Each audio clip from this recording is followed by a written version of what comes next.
say a couple of words. Oh, you know all about it. Yeah. I might doze off again anyway. You know.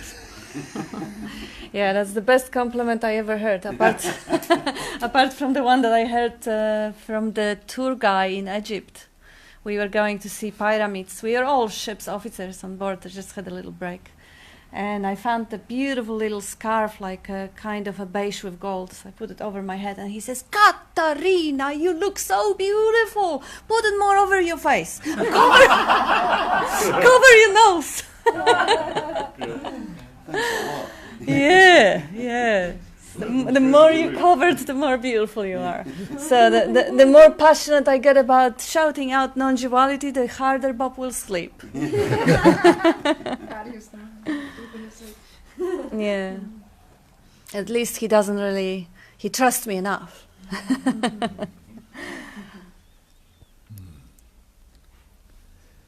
Yes, you all should be all getting a good grip of it by now anyway. Yeah, well, what can I tell you what you don't know just yet? So, Repointing. repointing.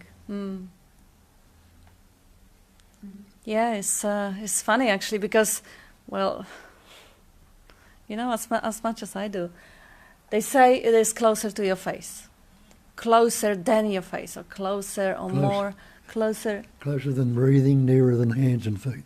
Oh yeah, okay. And it's actually That's more. Tennyson, I think. And it's more intimate than your own breath and your face. And this is really sweet way of putting it, because what is actually closer than the breath or the face? What is it? Like almost to take it as a riddle and get it, you know, and contemplate and find the answer. What would that be? Core. Yeah, core is what is it? There's nothing there in the core. Yeah. But it's not that, you know, that is in a different location than the face or breath or anything. It's just kind of more intimate. It's like it is kind of dressed up in the it's funny. It's just, yeah, you can just close your eyes and actually feel it. Just feel that face has location in a way. And the knowing of the face doesn't.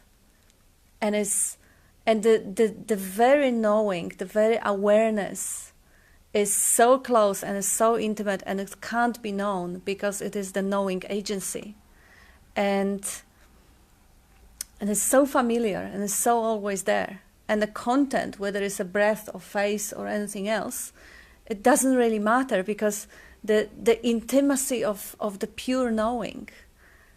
And if there is nothing to know, there is still the knowing of the being. So this is something that is so obvious and so intimately close that nearly everyone misses it. So everyone goes on a search and look for something. And then now you are a seeker, or I am a seeker, and I'm seeking something. And then funny enough, I don't know how many I heard saying it, but boy, everyone who actually ended the search found nothing. Like, it's not that, okay, I'm embarking on a search and I'm seeking until I find, and then I stop seeking. It doesn't happen this way. When I find, and there is really nothing to find, is the realization that what I'm seeking hasn't been lost. It has been here all along, closer than the face, more intimate than the breath.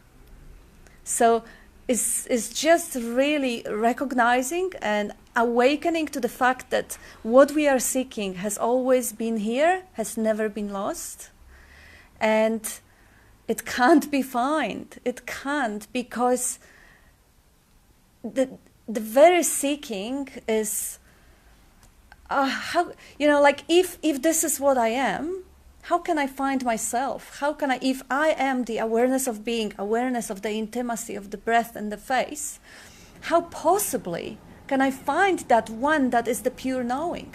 What would I have to be to actually make a knowing, pure knowing, to be an object in awareness? So it can't be found. It is the seeking is is chasing your own tail. Not only it is there all along, has never been lost, but also it can't be found, because whatever is seeking is just a movement in the activity of knowing. So those who ended the search, they found nothing, they lost the seeker. So end of the search is the end of the seeker. That suddenly, oh my God, how the whole idea of finding myself, my true self, my real self, or bigger self, how ridiculous it appears in a moment of realization that it has never been lost.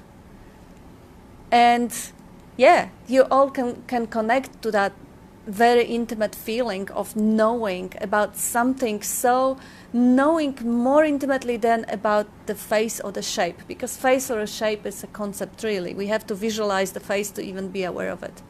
Apart from that, it's just a bundle of sensations that are not really located. If we want to locate it, the only way I can locate the face would be to say that it is here.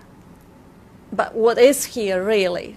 What is the distance between the one who is aware and the face? Is it like, Tony, you were saying about the core? Is it like half a meter, or is there really any distance between the face and the awareness of it? It's just one and the same thing.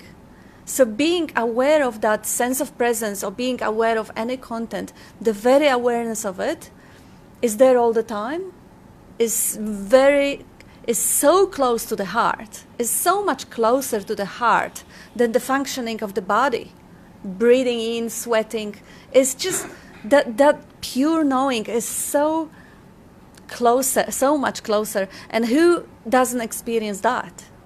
Like, everyone does experience that. Well, the attention may go somewhere else. The attention may go, yeah, but what about the bills, paying the bills, or what about the relationships? But that's just a distraction. It doesn't obscure the fact that there is the pure awareness of being there all the time. So what are we really seeking? Is whatever is being sought is an idea. It must be, because nothing has been lost. So now there is an idea that there is something to be found. And usually that idea is mystical union with the universe. Because, you open Nisargadatta and he will say, yes, I've swallowed the universe. Yes, I feel intimately one with everything. All the time?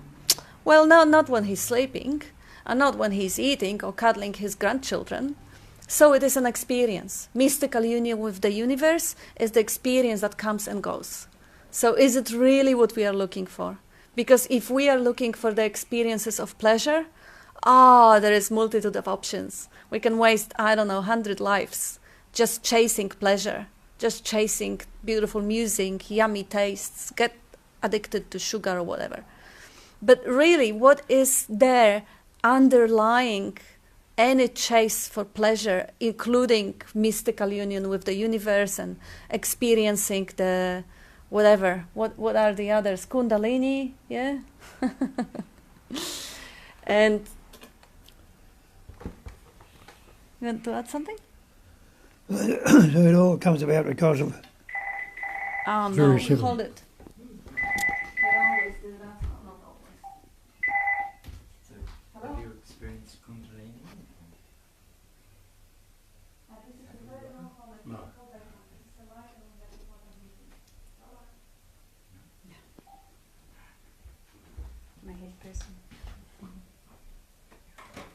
Hope they're not going to call again.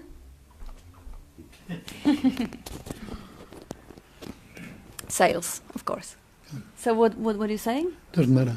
Oh. Yes. So basically, if anybody is looking up for something else than the pure intimate awareness of being that is here, is always here, just like the face is here, the breathing is here. It's nothing else that really needs to be found. But usually there is an idea in the seeking that there is something else, something bigger, something better, something more profound, like more pleasurable or ecstatic or blissful, some greater understanding where I'll be reading your minds or whatever.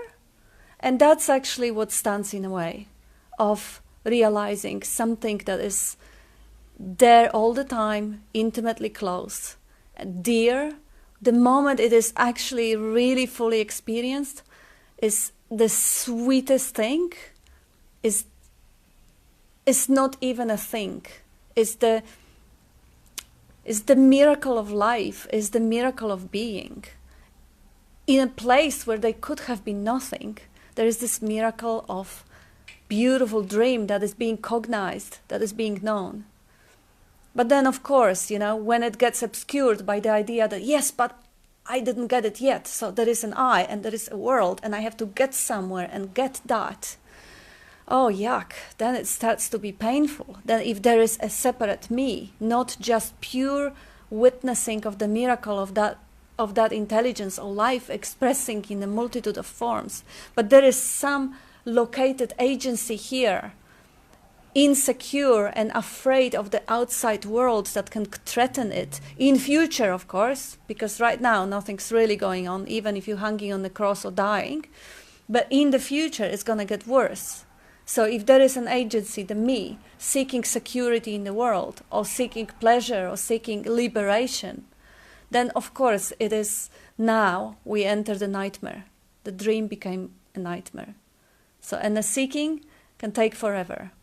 Because, I don't know, perhaps only exhaustion of the seeking mind is the end of it.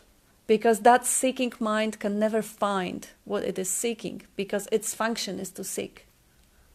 So whenever the seeking, whether it seeks pleasure or it seeks prestige or it seeks whatever it is, the moment it finds it, it focuses attention on what next. So that seeking mind, that mind of the seeker, trying to find enlightenment or liberation or being, is hopeless. It's never ever going to happen. So to actually understand that the seeker is never ever going to succeed, it's not going to find anything, it's very devastating for the seeker, because, well, okay, but this is who I am. What am I going to do now? So I can only seek because I am the seeker. It's like the aspect of the mind that is, let's say, responsible for your family, your children, the controlling aspect. Yeah, what can I do? I can only control. And so the seeker is seeking, and then maybe there is something bigger or better or broader or wider there that is also aware about this seeking mind, about that aspect that is hungry for answers or hungry for experiences. So this tendency to seek and imagine that there is something bigger and better somewhere out there, not here, but there, and not now, but in future, that it needs to be found. That very play of the mind can be witnessed. Doesn't matter who is witnessing. I mean, who cares? That's the first step. When this activity is being known, obviously this activity is not entangling completely. It's not like if I'm not fully identified as a seeker, but I'm aware of the seeking activity, there is already a distance, a space, and that seeking activity gets much, much, much less attention or energy, because part of it is back there, looking at it. So instead of having the 100% of attention involved in making it real, now it's only half of it. So it kind of, the seeker and the activity of seeking gets a little bit more transparent, less solid. It is, you can, yeah, I see, it's just a joke. It's not real, it's not that solid. So this is where the relief already comes. And this is where I realize, oh my gosh, the mind is seeking, but I am not the mind. So the awareness of the seeking mind, of trying to find, watch, learn. I remember this was really funny. Even when I was seeing you in the beginning, I still had, back in Poland, a lot of people who were also spiritual seekers, including some of my family members. And I would hear something, oh my gosh, she will benefit from that. Or I would read something, oh, this will be a great one for this. like really worrying about how am I going to teach it to the others. No, it's not for me. It's just for others. Others may need to hear it. There are no others. There are no others. Like really, unless this truth is realized in the immediacy of this here and this now, playing the game that, oh, okay, I will relinquish my enlightenment and help all the other sentient beings to achieve liberation before, oh, what a beautiful romantic dream. But hey, we about waking up. It's not necessary. You don't preach to, gosh, if you didn't taste it, how can you tell it to anyone else? What are you going to be teaching? Teaching separation? So I used to do that. I used to really get excited about sharing it because that was so juicy. I mean, it was so beautiful.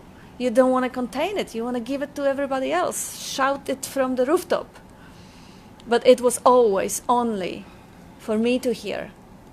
Others have their own life. They are taken care. They are also lived by the same intelligence. They have their own journey. It's no need to worry about them, because if they need it, if they're ready, they'll find you. They'll come or not. Who cares? Yes, so that's what it really is about. That the whole idea of trying to find something different and something else, and later, not here and not now. Something maybe brighter or more prominent than the intimacy of pure knowing, closer than the face and hand and feet, and the breath. So, what could that be? What else could that be? Like, even the idea of locating it as an object, that very core, you called it core, or self, or whatever, there's so many names for this. It can't be known. How could that possibly be known if that's what's knowing? So to realize that the seeking is just activity happening in this moment, in this immediacy, and I am this immediacy. I can't get to know this immediacy because this is what I am. So I can't know anything more about myself than the fact that I am. I can say, okay, I'm here or I'm now, but that's already too much. That's already too many words. So I am what I am.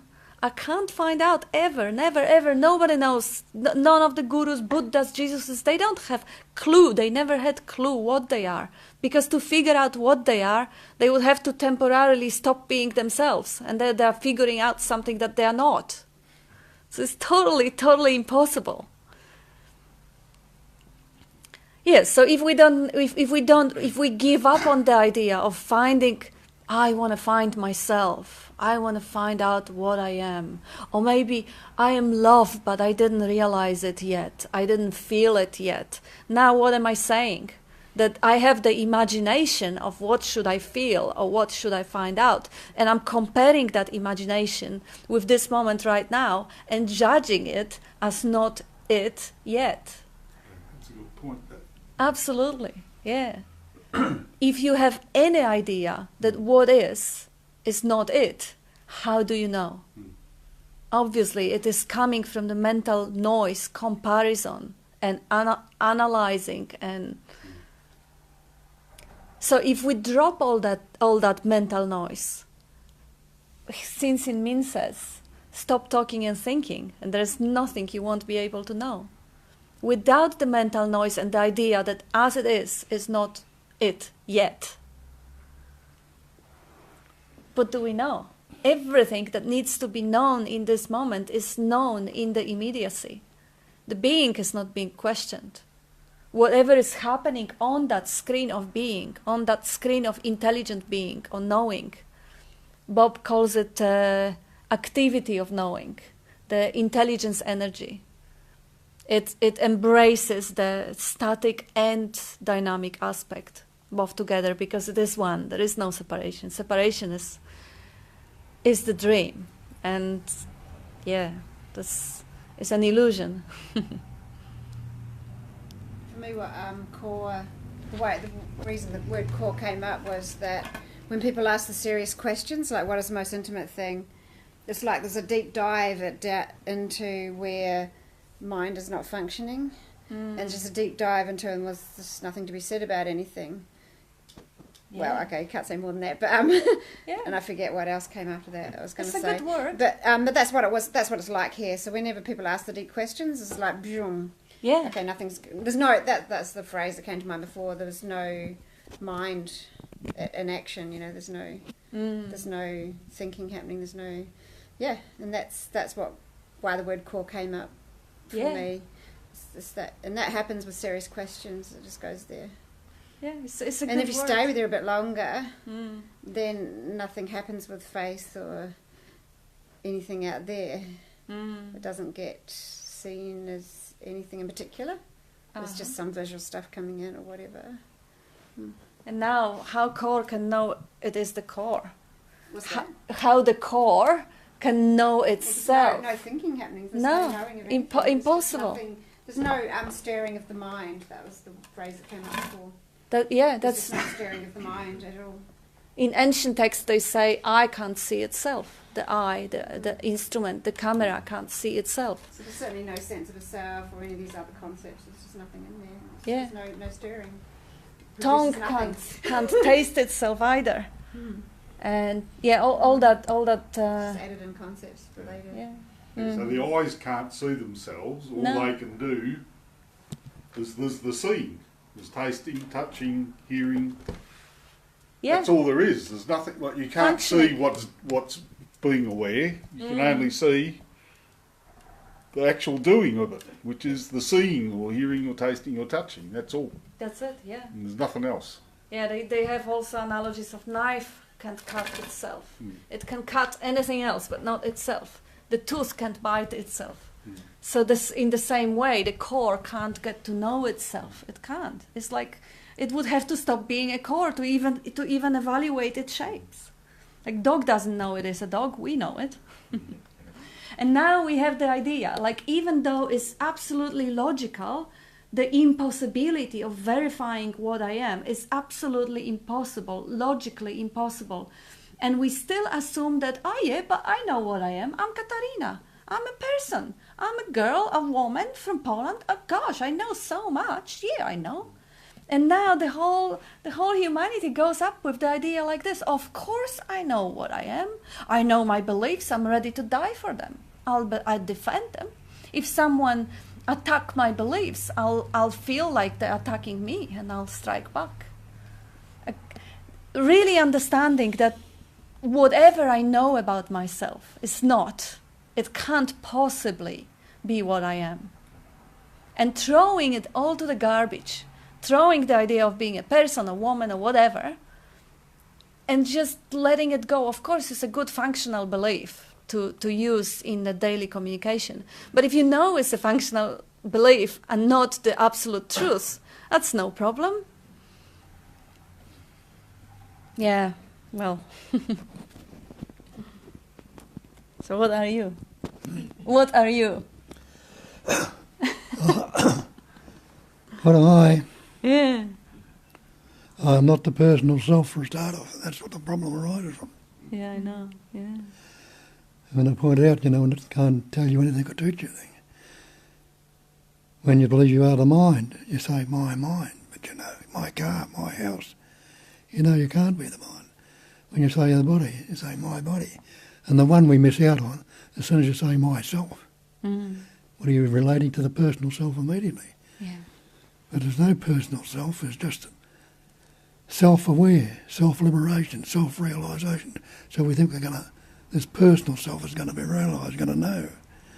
But if it's myself, that's a me. Mm-hmm. There never was one. It's just self. Yeah. Self-shining, self-realisation, self-knowing. It's the one self appearing, patterning and expressing as everything. Can you be anything other than that? I can try. Yeah, so be an actor. Yeah, go back and pick up the me again. Yeah. When you say a lot of talk about the me came back, what comes back? Me, myself, the personal self, there never was a personal self. So how can it come about? And the personal self is an act, isn't it? It's an act that you put on Totally. to meet your idea of who you are. Yeah. Well, it's just the same as my body, my mind, you know. But you investigate this, you know. When you say my body, you say my coat, my car, you realise you can't be the coat, the car or the house. And then you realise from that you can't be the body. Do the same thing with the mind, you can't be the mind. But when it comes to myself or me, this is a conceptual image we've got. And yeah, when you say us children, we learn language and we start memorizing things and we start segregating, organizing, the whole computer starts working and we have labels for absolutely everything. So it's only natural that you want to kind of have a label for yourself and for mommy, daddy, whatever. And now the identification comes about. When this label is not a label anymore, it becomes a reality, it becomes who I am. And this is just a little trick. That's all Ramona Harsh is pointing to all the time. You know, he says, and he comes back to, all you can say, what is it, you know, who am I, what am I? You can only come back to I. You're not putting any personal emphasis on it. So I am the self. Yeah. Not a personal self. That is all there is. Mm-hmm. Go on. Okay. Did you want to say something? I was at a retreat on the weekend, and there were lots of people there that I didn't know. And I watched myself trying to assume a version of myself, assume an identity that I've cloaked myself on to kind of appear more something. Mm-hmm. And I watched that. I watched it clearly, and I thought, oh. But I almost like thought, oh, hang on, that there was something before that. There was something before I just assumed this version of a he that I need to be. Mm-hmm. And then I realised I'm not a he or a she. I'm just. Yeah. I'm just. Beautiful. And it really helped me to really catch that, oh, there's something under the cloak. Mm-hmm. It's not the cloak. The assumed entity has to go. Yeah. It's assumed. And it separated me from me. Isn't it beautiful to see how it comes I about? saw it, yeah. Isn't it exquisite? How brilliant. Yeah. And that's all that's necessary. Nobody can do it too. They can point you to it. Yeah, you say it again, Bob, because you're whispering. You only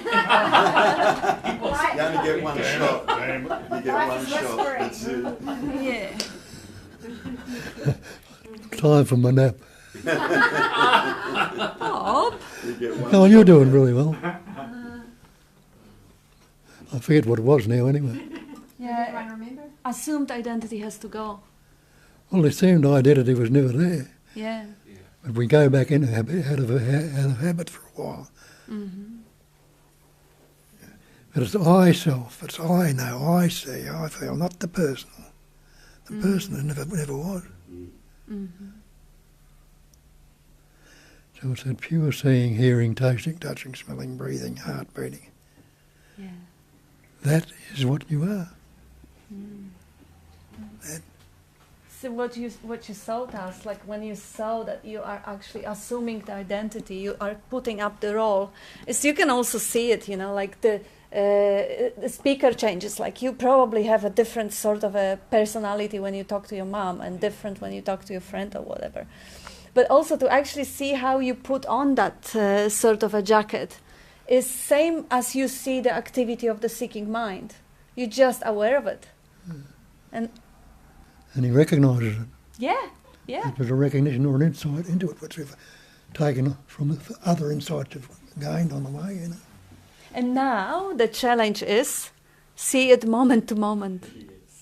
Because this is so automatic. It doesn't mean that, you know, that Bob doesn't, 42 years or whatever, abiding in a state of non-identification, but still certain, the positions of the mind or certain behaviors, they still come about. But there is no mistake that they are just roles that are being played. There's no idea that, this is me and I need defending. No, it's just a code. He doesn't go naked. He still wears his personality, or he speaks to step-granddaughter or whoever. And so when the dream is known as the dream, it is not a problem anymore. And interestingly, I got back from that retreat, and yesterday a friend of mine who was quite distressed called me and wanted to catch up to, talk about whatever he's going through. And I found myself naturally coming out of me the things that I hear here. It wasn't even me thinking about them. They were just coming out. So many things like you've said to me were just coming out. And it was helping this it was helping this as well as that. It was amazing. Yeah. This is it. Yeah. Oh, that's so beautiful. It was beautiful. Yeah. That's what happens when you get off the way, like Bob says it. Get off the way and then all that flow. And that's what I also mean by you come to the realisation. Geez, words are hard. Words are so difficult. But anyway, I'm going to just say, you come to the realisation that you're being lived. You're actually being lived, Even the idea that, there's a me here and I'm suffering and I need to seek something or I need to gain something or even I need to shed something, drop something. All of that dialogue, all of that internal dialogue and that so-called me that seems to be there has got absolutely nothing to do with me, or nothing to do with a self-identity. If we have absolutely no control over what goes on in here, no control at all what goes on in here, then what the hell's responsible for it? If there's no me here that's doing that, and there's no me here, yet there's thoughts and there seems to be a seeker here. The hell's doing that? The same thing that's growing a tree is doing it. The same thing that's breathing my body is doing it. So, we come here and we think it's me that's coming here. We think it's me that's coming here to find something or to discover something or see through something.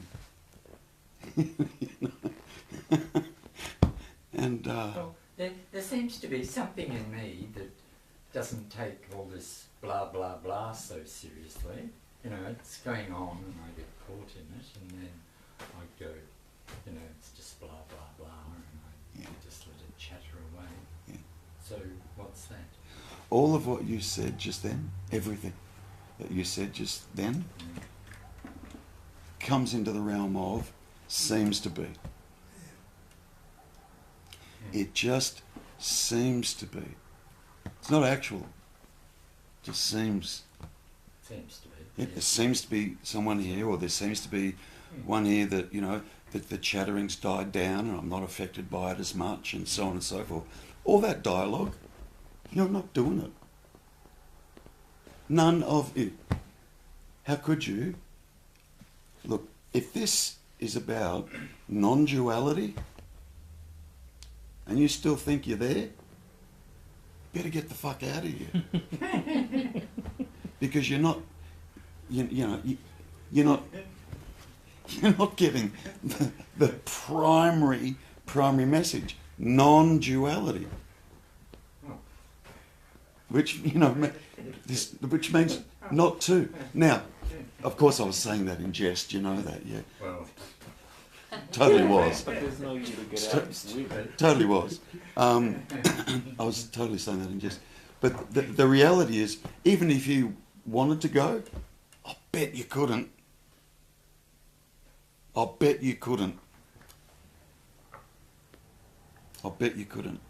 And that's what I mean by you're being lived. You're being brought here. Do you understand? It's not you making a decision, I'm going to go to Bobston. There's no you there making that decision, I'm going to go to Bobston tonight. Just thoughts come up and the body moves with it. But we think there's a me here that's constructing all the dialogue and all the thoughts and everything that goes on. We're totally, completely being lived. Oh, and even when I hear myself say that, I say, nah, that's not it either. Because there's nobody there that's being lived. It gets really, really difficult. Really difficult to communicate this. That's why it's often said, what I'm saying is a pointer only. Don't take it as an absolute fact. It's because it's not. It's like totally not. Yeah, but it's this game or this show that seems to be going on is that singularity.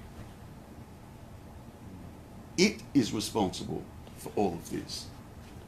Has to be. Because there's only one. Not two. There's the illusion of two. The illusion of two.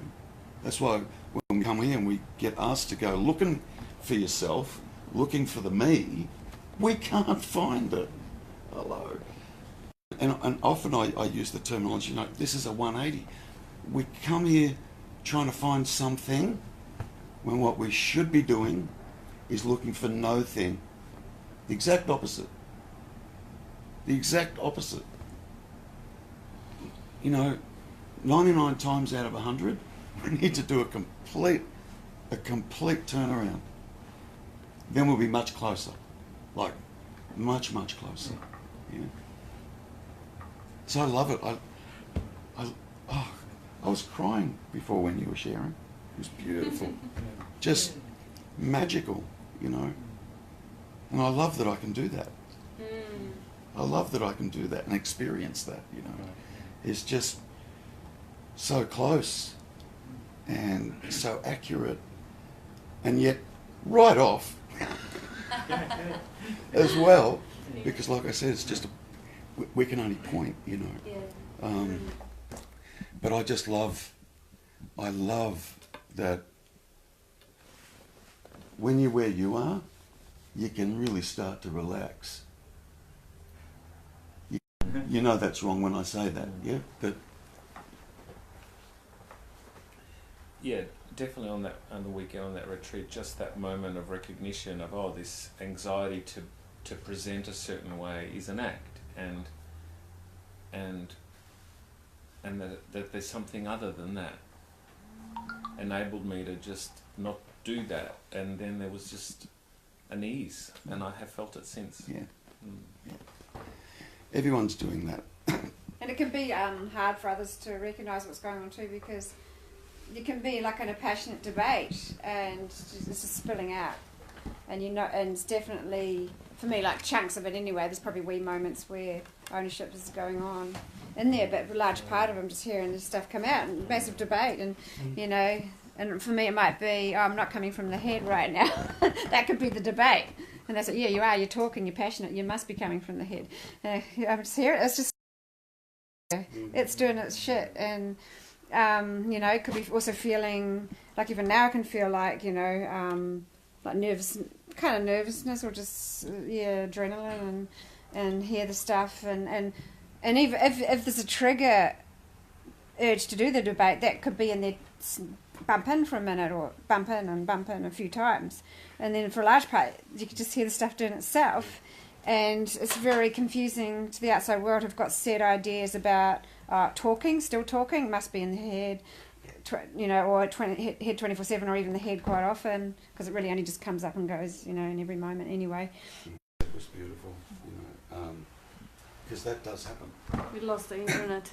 It's live again. Yeah. Is it? Oh, cool. That On the baby. that does happen in these circles. Yeah. You'll hear people saying, "Oh, that person hasn't got a clue," or you know, they're just totally in their head, and you know, or they're just sprouting, you know, whatever. Yes. Whereas the absolute truth of the matter is there isn't anyone there to be in their head. To So start with. So yeah. whatever is coming out of them is totally spontaneous and totally beautiful. Doesn't matter unless we have a judgment on it. Do you know what I mean? Filter. So that whatever's functioning through here functions through there and functions through somebody that we might say is totally asleep and hasn't got a fucking clue. We might say that. I'm not pointing to you. No. Yeah, yeah. I remember I'm you pointing to the fully- empty chairs. Tony Yeah. was full of shit. No, I dug into him and found his open spaces. Why not? No. That was it. The I was other just Tony. quoting Oh, different Terry. Tony. Yeah, but I had a good chat with him Yeah. after the meeting. Like a really, really good chat with him after the meeting. That just spontaneous.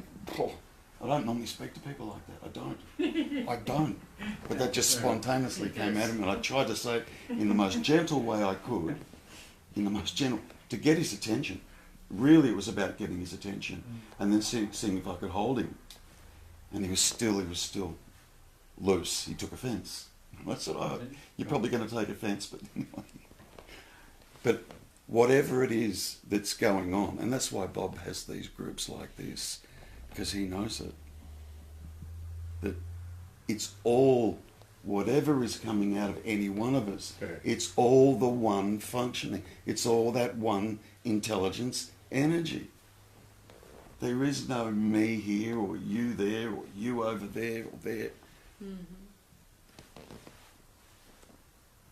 So, really, you know, from a so-called separate perspective, you could say you're being lived. Get out the fucking way. You could sort of say there's a bit of an Enneagram 6 aspect in Australia. I don't know if it's relevant elsewhere. Suspicion and loyalty. So it's like if it's not being tested against experience the whole time, and you kind of know when no thought's happening, and then you know when you don't know, and then the rest of the time you're just in your head, and you know that it's not very clear. But if you're not too secure about that, you want to know if the person telling you is trustworthy. So if there's a big trustworthy vibe going on, you know, it's like, oh, I've got to, you know, not trust or trust or not trust or not trust, or I've got to ask who to trust, or who should I trust, and so I think it could be just a bit of that particular line of conditioning could have quite an impact on people looking for people in their heads or not. For sure. I mean, I needed to, I don't know, it was different for me. I just felt, yeah, they're saying the right sort of stuff, it matches, I like it. It goes up to the main principle. It's beyond their mind. Are they saying matches that? Yep, it does. That's all good. Feels good. So I just go to those people. It's self-inquiry rather than body, because that seems to work here. They're saying the same stuff. So as far as I'm concerned, they're coming from the same space. It seems to trigger the same openings. And me, I'm really happy with all the people I go to. They're doing the same thing, you know. And beyond that, I don't care.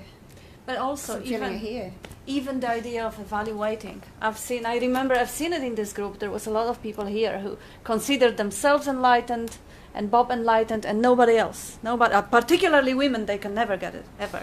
And that's yeah, a Hare Krishna's thing. Really? Yeah, women can't get it.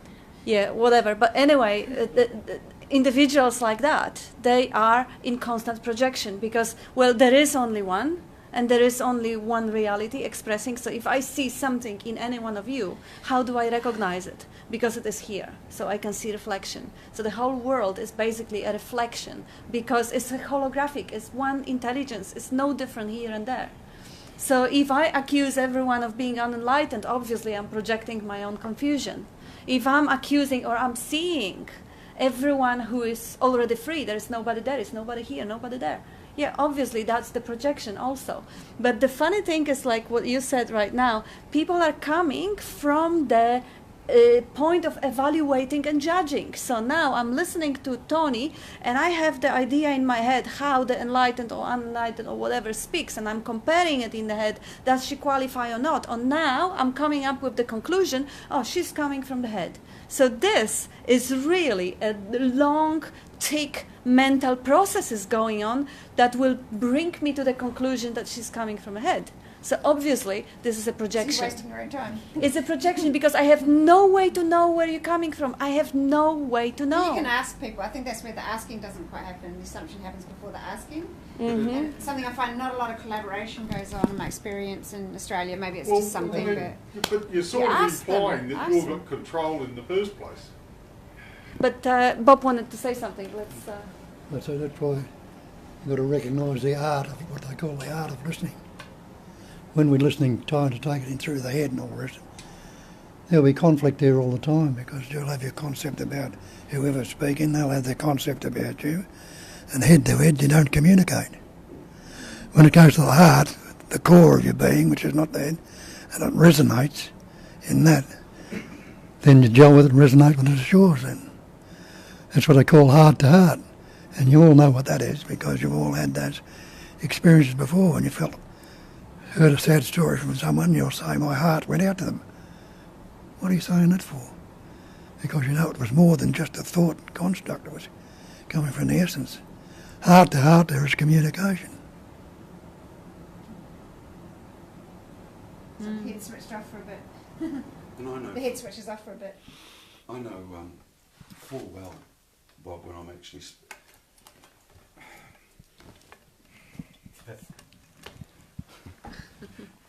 God.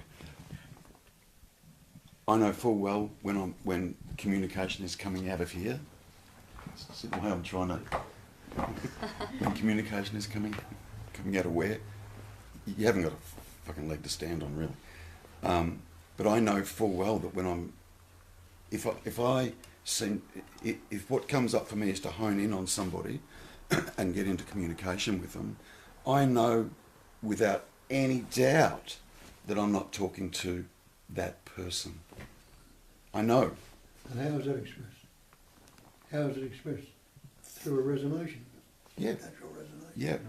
So, and you say it at the beginning of the talk, which is beautiful. You know, I'm not talking to anybody. And I know that when I'm speaking to people. I absolutely know that. You know, it's... And just recapping on what Kat just said, you know, for one to sit in judgment as to whether somebody has arrived or not, or is coming from their head, or has got it or hasn't got it, is a direct indication that the person that's having those judgments is stuck there themselves. Mm. Absolutely stuck there themselves. Because I would never say to somebody, you haven't got it. You're not awake. It's the most absurd thing to say when you know there's no one there to be awake and there's no one there to get anything. You know it. Mm. So, you know, you're constantly trying to, if you like, the communication is constantly trying to bypass the me. Bypass that self-identity as best you can. And at the end of the day, when I'm communicating with somebody, I'm just talking to myself. Yep. I think it maybe can happen without those And judgments. if I see suffering, it's a natural inclination to want to help. It's because that's me suffering. Because we're the same. We're completely the same. That one essence. We're completely the same. Absolutely, completely the same. So this is, you know, coming here isn't about, I know I keep repeating myself, but it's so simple. Coming here is not about trying to get something. It really is about trying to lose something. It really is. Because we're told you already are that. You're already that. All right, so what's getting in the way of me realising that?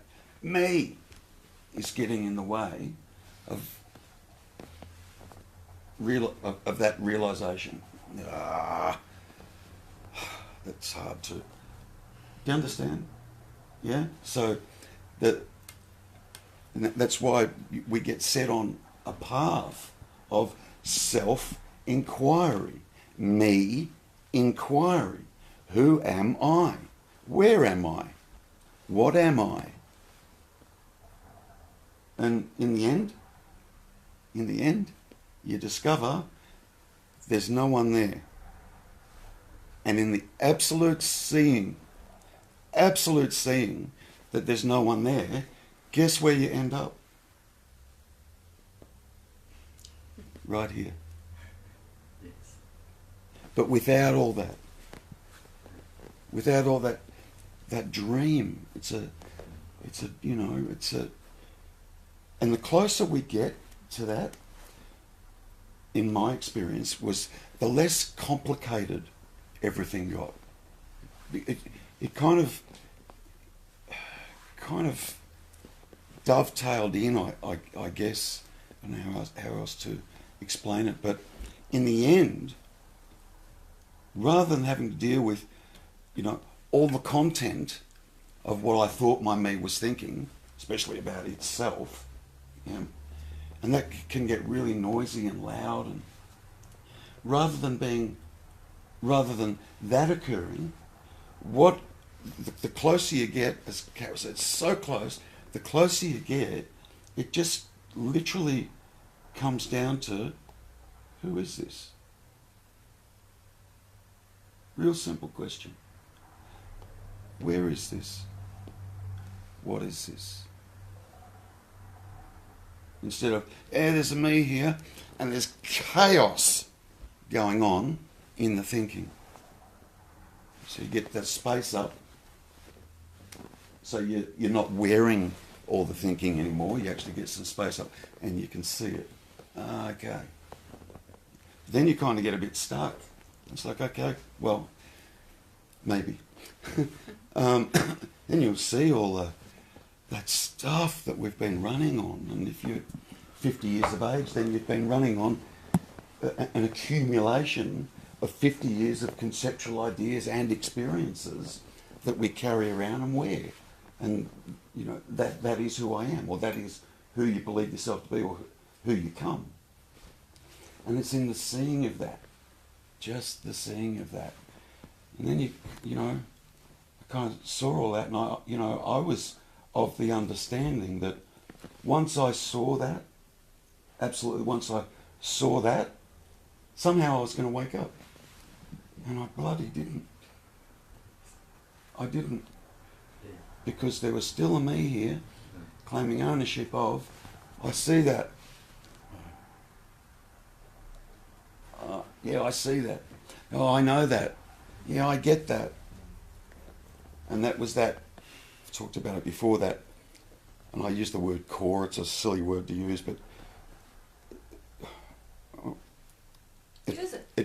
It feels like a core. It feels like there's a me here, and in the end, for myself, that's what I was left with. Just that, and only that. And all the attention was just now focused on, what is that? And all the other stuff that I used to live with, that chaos, dropped away. Just like it just dropped away. So then there was just interest in, okay, what's happening here? What's really, and things got much simpler. Much simpler. Less chaotic, less conceptual. It was, I suppose you'd call it, true in-seeing, true inquiry, real inquiry. All right, where is this? Where is this? Where does it land? Where is this? We're kind of told to do that when we first come around, but it's, in my experience, that was really difficult to do that when I had so much noise going on, and so many different ideas and beliefs and concepts and stuff going on, the more distance I got from that. And then, like I just got to a point where it was, okay, now what? Now what? And that's when I saw that, and the reason I call it a core me is because the last thing it hung on to was my sense of presence, my sense of beingness here. It's the last thing that it hung on to. And because of that, it felt like it had a core. Because it was so identified with that awareness or that sense of presence. So identified with it. And I had no idea that was going on. I was too busy trying to let go of all the conceptual stuff, than to deal with something as organic as that, if you like, or something as real as that. And then it was just, okay. And things got quiet. Things got real quiet. Because it was, all right, where is this? What's going on here? Where is it placed? And I literally just sat really quietly with that, and only that. And to be really aware of that and only that, I had to be really present. I had to be really present. Really present. And then the presence, and in doing that, it grew, it opened up, and it just drops off. It just dropped off. Completely dropped off. The identity, that personal. So when you were really present, was all the chatter? No. It just Gone. Gone. Because it was like, what's the analogy? Picture an acre of land, flat land, and there's a stone, a white stone placed, every 6 inches apart on the whole acre. So doing all this stuff and trying to work out, I was turning over rocks, fucking left, right and centre. Yeah.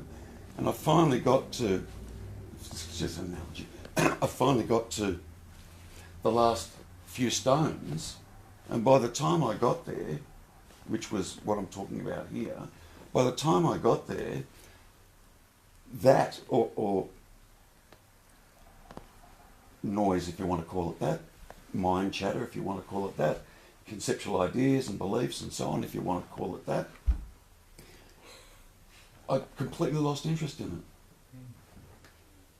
it. I just completely lost interest in it. And I didn't do any of that. So you have to understand that. I didn't lose interest in it. There was just a loss of interest in it. So it just wasn't coming up anymore. And then that last stone was this. And there's this. And all the other stones, they're all gone. And that was just all conceptual ideas that I was trying to unravel. Trying to get my head around. And good luck with that one. Like really, good luck with that one. But it seems we have to do it. Perhaps not everybody, but I did. I did. I had to exhaust my understanding. I had to exhaust the conceptual. I had to exhaust. Duality had to be exhausted. Duality had to be exhausted. Just did. And you come to see for yourself that you're never going to find the answer in there. It's just not there. You're never, ever going to find the answer in there. So it's, and you see that and you come to that. Then there's a resignation of that, or like almost a surrender to that. Okay. And that can be a bit scary, can be a bit daunting, because the me goes, now what? Fucking what do I do now? Where do I go now? Like really. It was for me. It's like, shit, now what, you know? And interestingly enough, I just found myself sitting, because there wasn't anything to do anymore. There really wasn't anything to do anymore. And I was just left with this little core. You know, what's that? What's going on there? So all the other racket just dropped off, which made it much easier. But the only way I could be really aware or come to that place of being aware of that core was to be really, really here.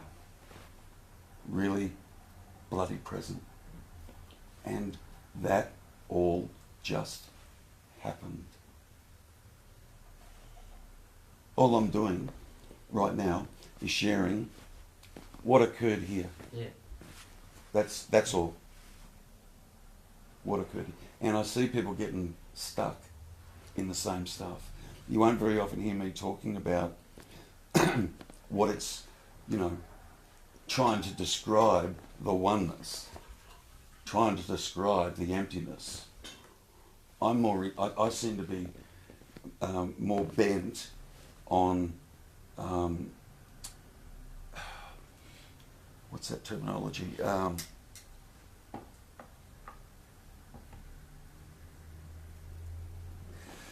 Jumping into the what do they call those pits they have on the front line? They're deep. Trenches. Trenches, thank you. Yes, you seem very intense. I don't seem to have that intensity. And that's just how this seems to be functioning. I seem to be more interested in jumping in the trenches with people. Yeah, even though I know there's not a trench, but I'd seem to, my inclination is to jump in the trenches with people and kind of have it out, you know, rather than, you know, sit from some high, lofty place and people ask you questions and you just say, you know, you are nothing. You don't exist. Doesn't help. Doesn't help. Might help some. That kind of dialogue might help some. But that's not how I seem to be manifesting or functioning. You know. Yeah. That was a big rap, wasn't it? Very good. Sorry about that. No, it's good. That first bit, like we were at the beginning of that, was about the judgment. Can you remember? Where people are coming from the judgment. Oh, was kind of what was going on here. Was, you know, and there are times when I think people don't read you, but they're not. They could be from a very open place. Like there's been times where, like, Bob was leading. Like attempting to lead me through a step-by-step process which just didn't apply to me because I'd already gone to that core where nothing was going on, but he couldn't read that in my features or whatever. I don't know, you probably can't remember, it's a long time ago and I've been over a year or whatever. I've seen it many times. Yeah, you've seen him He do is it. offering and you either open or you're not. No, If you think you already got it, you're not open. No, But that's okay. No. It was just a step-by-step process. Like for me, like, you know, I'd done the full stop, it happened, there was nothing being made of anything. And then you were saying, so there's no Santa Claus. And then you were saying, okay, so imagine for a minute the Santa Claus, and I look, just doesn't come up, can't find Santa. But you're saying, no, you try looking for Santa, and thinking maybe I'm in another place. And no, Santa just not coming up, I'm telling you he's not coming up. And so then it seemed like, I don't know what was going on for you, but it seemed like you were thinking, I just wasn't getting what you're talking about. But yeah, I knew the process, I couldn't find Santa, and it's like this wasn't going to make up a Santa just to try the process. It just wasn't. Santa wasn't coming, and it was like, oh, okay, if you don't want to try, you know. So I mean, and I'm not assuming Bob's coming from anywhere in particular. I'm just assuming he's doing his seeing me coming from a different place, maybe than I am. I don't know. No, he's just offering. It's the same way. Yeah. Like So all I'm saying is you can't I also. understand you anyway. Yeah, exactly. And so I'm not. And so who's me to assume? Like, you know, you're saying sometimes you can feel a resonance that feels like a head resonance, and so that way you see that or whatever. But there's so many different things going on that it could just be some people read body language in one way and not another from their conditioning, and You're going to take them out. you don't know, you know. There's no knowing there's a whole lot of things twixt heaven and earth, like they say. Yeah, and it doesn't matter. You may have No. your landlord telling you the same story for like 50 times, and you are sick and tired of it, but you're still polite and giving her space, and she's speaking and you're listening. And someday you may just think about something else and not listen. But then also I notice a propensity here is not to make up something to please somebody. It just doesn't make sense, because the conditioning is to come to some mutual collaboration of what's really going on, you know, wherever. As far as that can ever be done, obviously it can't be, because that's not true, you know. So it's just, and I guess the only reason this is coming up is because, again, the propensity here is to look for the baby and not the bathwater. So there's many times the baby is actually what's there. The baby is listening and seeing bathwater, but it's still the baby. It's not bathwater watching for what bathwater. It's not a filter of that. It's maybe some other things about our general communication as human beings that will be seeing something different as to what's going on, you know.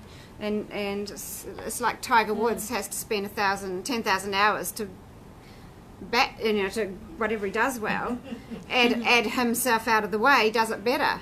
But it doesn't mean another person who with no self recognition a lot of the time can, you know, do whatever with the golf ball.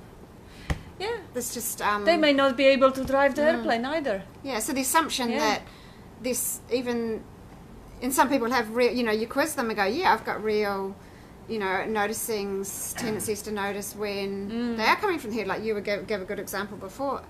And generally people have got all sorts of rationale stories or real energy resonances, all sorts of things happening, but nobody ever bloody well asks them. They just make assumptions and go away on their own way. And you know, of course, none of that really matters either. It's just that's how it...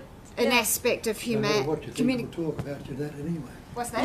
No matter what you talk, think about, or feel, or taste, or touch, or smell, Yeah, exactly. you're only that anyway. Yeah. And it's just... So you can talk forever. Yeah, and it's not to find anything or gain anything either that this is coming up. It's just there is some interest in some parts of humanity to communicate in more efficient or less efficient ways. It doesn't have a value, better or worse, or any sort of value. That's totally understood. It's just there's a propensity to want to do certain things happening. Yeah, notice and like it. like some people call that personality when no self is present. You know, I don't know. Yeah, I mean, I'm not saying no self, and there's a lot of self here because it just cuts in all the time. There's no looking for it. It just bloody well turns up all the bloody time. It's triggered. I'm triggered a hell of a lot by the environment. But, yeah. But this is all to be noticed. It's like you see, the nature of dog is to bark, nature of cat is to meow, and nature of people is to try to connect or judge or whatever. And whatever life presents at the moment, that's what it presents. Yeah. Whether there is understanding, like nature of Bob is to point, whether it is taken or is heard or is not, well... And whether Bob he's understands barking. being heard or not doesn't matter either. It doesn't. And so no one can make assumptions about where Bob's coming from in that moment. That- you know, that's just another thing. And so that's where sometimes I just think there's a filter. That's another aspect of the filter of, oh, there's bathwater everywhere. You can't listen to any of it. It's not safe, you know? And it's just lucky that there is a kind of, I have a certain propensity to just, well, I don't know. The Dzogchen Tony Check does it against too. experience, check against experience, check against experience. And half the time I'm going to totally get it wrong. But it's the preference here is to check against experience and not care who said it. And sometimes that won't be the best way to receive or learn something. So, but I think I like it and it's worked quite well. So I'm just happy enough with it. I'm just leaving it as it is. Well, obviously I can't do anything about it. That's just how it's happening. It's a great freedom in not because it reminds me about Dzogchen Tony when he says, no, I'm not listening to Advaita. I disagree with Advaita. I'm blocking my ears. When I hear you guys speaking, I'm just putting all the effort not to hear it because I don't want to be messed up. That's not a freedom. Kind of, but then even there he's got a weenie freedom too. And that is that I totally agree with him about there not being the step of awareness as it's spoken. Like if it's a place where no thing is at the full stop, I get it, no thing. So awareness for me doesn't register, and maybe because I haven't abided and you know. But see, it doesn't matter. matter. Yeah, when, I know when that you doesn't matter. have to Aside from it not mattering. defend yourself all the time against something that you may hear. That's not a freedom. Like, I'm not going to be listening to what people saying True, because that aspect, that's true. Yeah, because when you're free, you just let the moment unfold as it is, without any trying to alter, modify, correct, fix it, do anything about it. Just relax into it. Even though they may say something that you disagree, or may say something that will confuse you. That's life confusing itself. That's okay too. I suppose my point is that the bathwater filter then assumes he's just doing that all the time, and that's all there is. Mm-hmm. And yet you can talk to him after, you can talk to him about something, and you see the freedom bit. It might be in that particular situation only a very small aspect he is open thoroughly in that moment. See, my experience with all this stuff, and of course it doesn't apply to everything in life, but it does definitely apply with non-duality. The less you think, the better. The less you analyze, compare, the less you bring up any ideas that this may do harm or not harm, or this may help or this may point out. Less ideas, the better. Because, well, of course, it doesn't apply to shopping. You gotta think what you want to get. But with non-duality, the less thinking, the better. Ultimately, if there is no thinking, then you know that's a freedom. So any analyzing, noticing is happening, but the naming of the noticing is already. Well, it's also happening, but it's already too much. It's already putting the veil over the natural functioning. Even the process of labeling, and of course it's naturally happening. Nobody does it. Nobody does absolutely anything at all.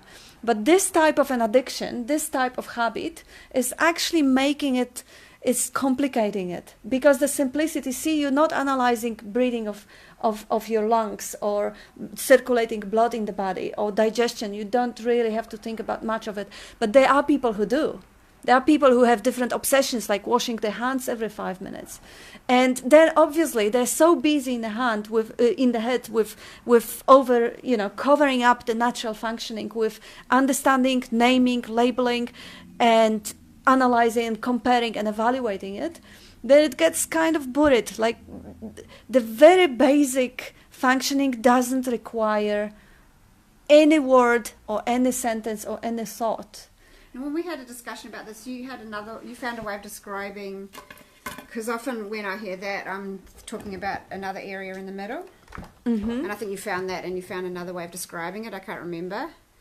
Because often when I hear pointers that reveal, it actually drops stuff for me rather than adds. Mm-hmm. And I suppose it's when you come across something that says, oh, what was that phrase from your childhood? Da-da. So it seems like a psychological investigation, but really it's like, oh my God, yeah. And then it seems to go for me. It may happen. Which is an opening, and that happens a lot. It just seems to happen a lot outside of satsangs. And satsangs, it's the full stops that come up a lot. Outside, it's the blocks that get dropped off a lot, which get in the way constantly of the gaps. So it's been really successful, but there's no me trying to do it. It's not seen like that at all. It's just popping up, these questions. It gets answered for some reason, just happens, da-da-da. And then they're always very interesting, and they're always very juicy and exciting. There's nothing about that. It's actually really helpful. And I can't say that one helped another. Just a package appears. They just seem to appear. Answers seem to come up, and then suddenly it's not flooding my head so much. These kind of things, It's like there's a witnessing of something about to go. It's come to the light and it goes. Mm-hmm. And but does it ever happen without the story, like without any labeling, like in a way that you could say, oh, something just dropped off, but I don't know? No, I don't know question never comes up, because it's just happening. There's no question of it. Like I say, I don't have that loyalty suspicion thing. It just turns up and then it goes, and there's nothing more to it. But and it actually takes very little of my time. Because nothing more happens to it. There's no suspicion there. It's just whatever comes up. So, and so there's no real knowing what, if anything, caused anything. But it just quite often is in the bundle. There's this apparent exploration of psychology, but it just turns up in a bundle. It's kind of exposed, and sometimes clear day drops off a fair bit. Otherwise, it's just a lessening of power in it.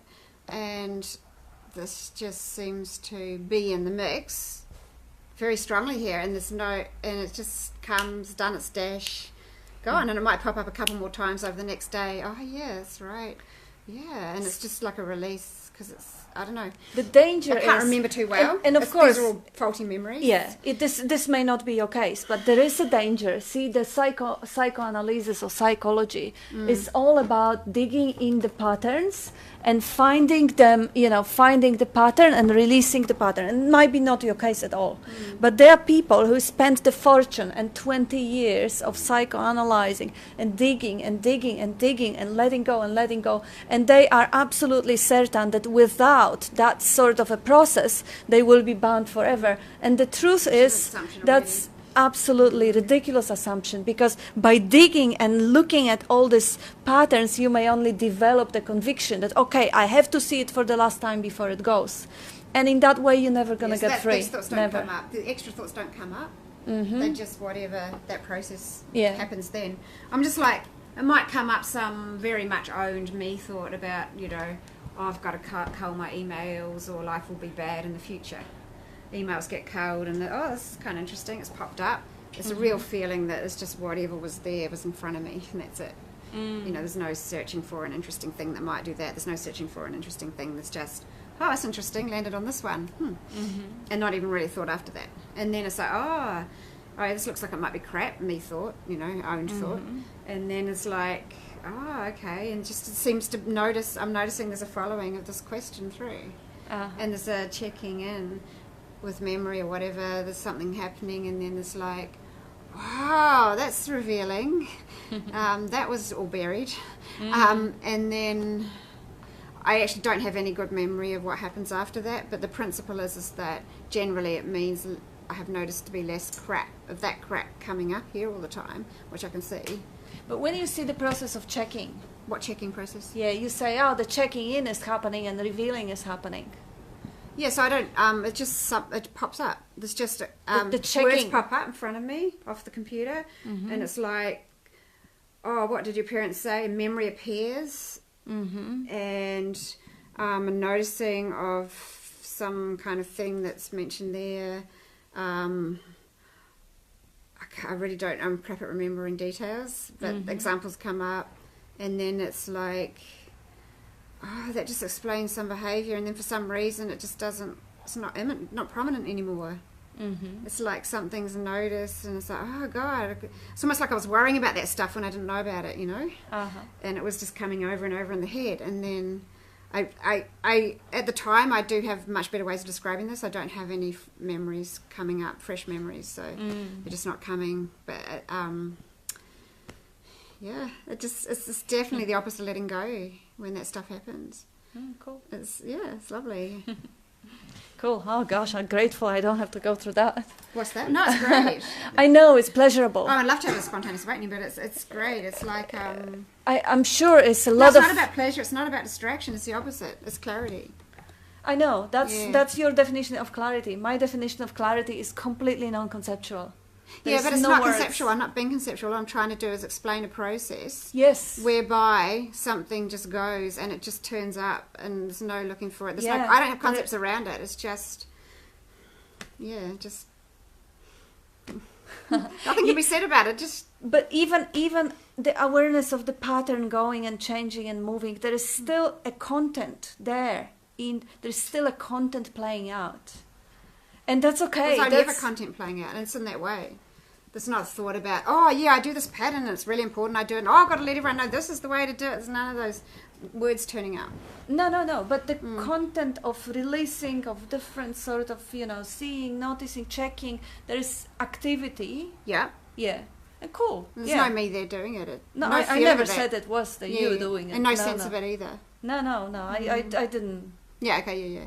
But it's, I just say I'm so grateful I don't have to go through that, because it just seems so exhausting. It's not. It's the opposite. It's releasing. For you, but for me it is. Yeah, because I don't do more with it. Different patterns. I don't do more with it. There's no more happening with it. There's no, is that the right one? Is that the wrong one? I can't imagine what the other stuff you might do with it would be. But it just stops at each noticing. And it's just like noticing anything. It's like noticing salty, huh? All right. That's it, Oh, cool. And it's gone. Salt's gone. Cool. Yeah. So I'm not quite sure what you're getting at. What might be exhausting, because it's very much goes to nothing. Compare all that to absolutely nothing. Yeah. That's what turns up after. Let me finish. Compare that to I'm not talking about that's what turns up after. I'm talking about that not turning up at all. Just still. Just completely quiet. Well, here's the thing. It's only when this sort of process happens that reduces, the chatter reduces. Understand. Yeah. I understand. That's but what I'm saying. I understand. And what Kat's saying, and I'm in the same boat as Kat, is... Yeah, that flashes in all the time, what you're saying. That flashes in all the time. Full stops, yeah, I know. They flash in all the time as well, at different times from this. And then there's a lot of time where there's just me in the head. Yeah. Yeah. And it just appears to be going that way from both ends. Sure. So basically what you're saying is you're just witnessing it all happening. You don't have an opinion on it. It's not a witness of it. It's just boom, boom, boom, boom, boom. It's appearing in consciousness then. Can we say It's that? It's appearing. Yeah. It's activity. Yeah. So all that stuff is just appearing. Yeah. And see, where I sit, it's really quiet. Nothing goes on. Yeah, I get that. Like, absolutely nothing goes on. I get that. I have enough bursts to know what you're saying. Yeah. So, I don't know where to go with you. It's nowhere to go. It's working great. It's working well. I said more pointers at the end. Yeah, I just hear, I'm still hearing that even though there's the communication that comes out of your mouth, that there's no one here, no one judging, that's kind of okay. But then sometimes I hear you say, and then sometimes I am here, and most of the time. Right, okay, and I am slammed into here. I don't, Seems like there is a process. Yeah. Of getting somewhere. What is the No, target? those thoughts don't come up about am I getting somewhere. What does the target editor say? He says, give up the process of the thinking principle. Give up the process. Like completely give up the process. Like. Yeah, that's the thoughts about processes aren't really coming up a set later. Like, I understand, I understand. Yeah. But there's still processing going on. I don't understand because I think you're speaking at that big thought level, and it's not like that. No, I'm talking about from what you're communicating. Yeah, but you're getting better. You need to describe what you mean by this process that I think you guys thinking of. Letting go. Talking about the process. Yeah, letting go. What I mean more by and process, more. it's just something popping, bang, bang. It's not a process. It's just bang, bang, bang, bang. But a week ago, before a few things got released, that was worse. So now you're getting better because more of. I don't care about that's released. Just a random statement. It doesn't mean it's not a value. I don't care if it gets. It's not real if it gets better or worse. It's just occasionally for fun, and this is where it's just fun.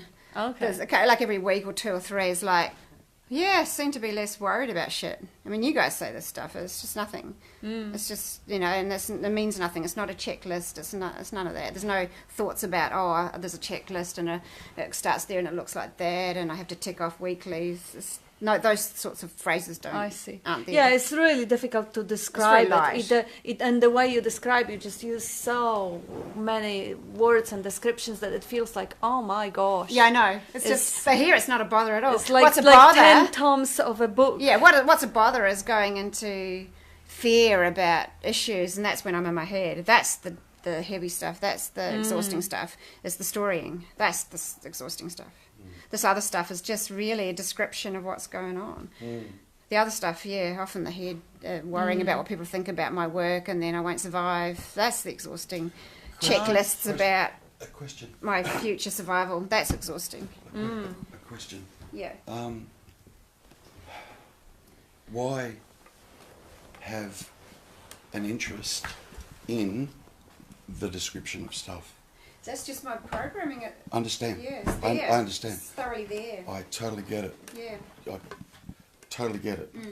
But it's that description, and I'm going to call it process, that's noisy. It's not quiet. It's not still. It's not calm. And I think that the reason that it seems to be, look, I might be right off base, but just from what I hear you say, I think that the reason that it there's this perpetuation of clearness and then meanness and clearness and meanness and awareness and then inness and analysing and so on and so forth, is that you're still putting way too much attention on the description, not the actual thing that is happening, but the description itself. And I think just from hearing you share, and I've been around you for a little while now, that's what I hear. Like there's an interest in the description as opposed to the actual thing. Okay, well, ask me. I'll give you 4 answers to that. If I remember them all now, because they came up as you went. Yeah, so 1, there is a habitual defensive mechanism to my parents describe why I shouldn't be belted, and it always happened anyway. So these are the little ones. Like I noticed when I was in a transmission last night, there was just phrase after 3 or 4 times a certain description of what just happened would come up, and then the next one would pop in, and it felt like there was nothing under that, but there was just constant, because there was enough triggering in the system that these were happening over and over and over. And then afterwards there's a lot of peace when I was out of that sort of intense situation, if you know what I mean, and just chatting in the car. If remembering came up, then there'd just be nothing going on with a bit of conversation being heard, happening, you know. And, you know, the few times that did get remembered, it was very accessible, but no chatter, nothing there. And then, so another thing is at times it's actually a very peaceful thing, because I'm describing a moment where nothing was going down best possible way, poetry, and it takes me back to that moment where nothing, it's a full stopping. So this description actually then becomes a full stopping process, which is very opening and relaxing and beautiful. And then doesn't happen so much because the bigger stuff is sort of being dropped, if you know what I mean. There seems to be not much time in the life that this is turning up. So it's a mechanism that is perpetuated from whenever, that just turns up and shows up, and that can just be seen as turning up and showing up. So there's not the exhausting doing anything with it. And it's fascination almost, you know. And there were 2 others, and they may... So it's really just a bio thingy. It's really just a thing happening. It's seen that way. You know, it's really just not seen by anyone or to anyone. It's just turning up as part of life. And so whether it's a releasing thing or whether it's just a typical thing coming in, which does have an energy with it, a charge, because obviously there's a wee moment where it's a triggered thing. So there's ownership, saving a self of some sort, and then. So all those phrases we've seen almost from the beginning, which is fairly rare here, to see just all the stuff coming out right from the beginning, all of it, they've been caught right. But obviously right at the beginning, it was a self-protection thing not seen, you know, it's a trigger, a self-moment. And yeah, it's really just seen as the stuff of life happening. It's not... It's not a separate description. It's not seen as a separate thing. I hear it as just the stuff of thought going on. Yeah. I don't see the stuff of life at all. Like, at all. Yeah. Or like... No, it is. It is. It just really is just that stuff of life is what comes up. That's all you get. And or you get the peaceful side of it. Yeah, but that stuff that you're talking about, that stuff of life, is just thoughts. Yeah, exactly. That's what I'm saying. Yeah. And they seem to come up as descriptions in the system, so a bunch of other thoughts aren't coming up. And the bigger ones used to come up, but as these things, aha moments got noticed, now it's down to the really persistent, and they're generally descriptions, and there's a lot of description. And also, these descriptions are very often about what happened when you were listening to Nemala or whoever it is, or what happened yesterday, or what happened. It is not really this immediacy. Very often you come up with I usually mention other people just as a social thing. It's not really to do with the anxiety's here. That's you can take that one really lightly. That one's not There's a strong something one. going. Hang on. It's more to do with being heard or not being heard by you guys. So I mentioned Yeah. somebody, Yeah, but I yeah. don't care about that one really. Yeah, It's, look, it's, there's but some- it's a there's- part. it's when people don't hear me. That's the one Yeah. that gets to me. That's Yeah, the trigger. yeah, yeah, Yeah. And that's what I was just going to talk about. Yeah. You know, what I'm getting is that Well, it's like, you know, if somebody says something beautiful, I'm happy to say they said it. It's not really. It's just I love that came from there, and I'm just saying it like that for that. It's not a big deal. Yeah. just try and stay still Yeah. for a sec. I'm not unstill. That's the thing. See that trigger, push the I'm trigger, sure- push the I'm sure- trigger. Quiet, just, yeah, I'm being. quiet. I love Yeah, you. yeah, Okay, yeah. I think Yeah. you're awesome. Everybody loves I you. so Be think- judging, I wasn't still behind that just then. Well, you weren't because I was Because you trying went to. silent. No, I was trying to talk, and you were talking over me. You That's could- what I mean by just be still. But you said something. And you're doing that- it again. You said something that I'd already told you a million times isn't the case, and you assumed it anyway. But that's fine. Keep going. I want to hear It's this. stillness and silence. That they, you know, stillness is on the level of movement, and silence on the level of sounds. Yeah. Okay. So what I get from you is that there is a core there. You know how I was talking about that core? Okay. There is a core there, and that core there for you feels quite threatened. Let me, please try not to speak That's just all for a right. I've second. already got the answer. I'll just leave it in here. Thank you. It just, okay. It feels threatened, and even in like, and you say it. You're quite, and that's what I love about you, is you just say it as it is, and I love that. You're so incredibly honest. I admire it. I really do. But I hear you stuck. I absolutely do hear you stuck. And I think it's to do with what I was talking about earlier, that there's something in there that you're not separating from. And that something that you're communicating from is this entity that, you know, got treated like it did by its parents or whatever, and these thoughts will come up and that'll come up, and it's just a natural thing that comes up. And then, you know, you also kind of put it out there a little bit. You know, don't challenge me too much because I don't like it. I get a bit threatened by that. I'm saying this from love, okay? Keep going. Say what you like. Great. And it's just purely my observation. Yeah. Yep. Right off, that's okay. Take what you want. Yep. But just in your dialogue and what you communicate and what you're actually saying, from where I sit and from what I hear and from what I see, and you admit it, there is still this sense of, and I think you're still caught up in letting go of the content. It just happens and that happens, and yeah. Still kind of in a state of being or trying to be indifferent to whatever it is that may come up or not come up, and then there's clarity, and there's not clarity, or there's a little bit of chatter, or I can see there's a little bit of pattern there from, you know, when I was a kid, and you know, and that pops up. And I absolutely believe that your me is sitting there witnessing all that, and you don't know it yet. You actually don't know it yet. It's really get the opposite of all of that, you know. So you hear what I am saying, and you're saying no, it's the other, and I'm just all I can do is look, and honestly, you know, it just triggers in, and it triggers in, and it's just not a thing.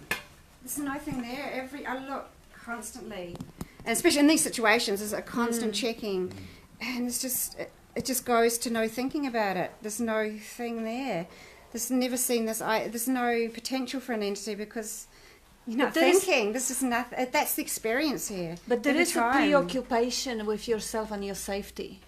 Yeah, but it's That's just seen yeah. also as triggered thoughts, body reactions. I can just the raft of stuff comes in and does all that stuff, and sometimes it's not seen because I'm heavily in the story in the bubble. You know, sometimes for sure. But when not in the bubble, the little aspects can be felt, and they're coming in, and you have to add in. There's not a point of viewing from, but I can see that popping in a bit after. If you know, it just really is sensation floating. It's just right now. You know, there was wee moments where there's a bit of oral memory of a bit of voice heard, but not right through. Just a disowned voice, you know, disembodied. There's just things coming in and out, and there really is no little thing in the middle. It's just not there.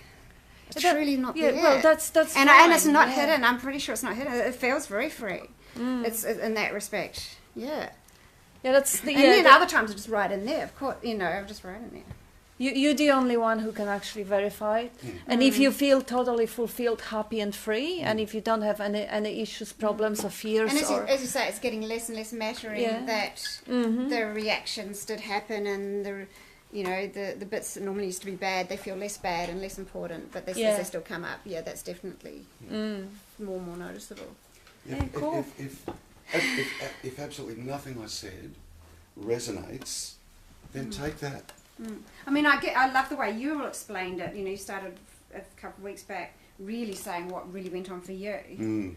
And I can see the aspects how that matches here, and I can sort of see some conclusions I just haven't gone to. And maybe I'm not a very physical person, so that it's all been very, you know, so it's really not been a entity of this. When the person first said it wasn't to do with the mind, or when they first said, what's there when you're not thinking about it?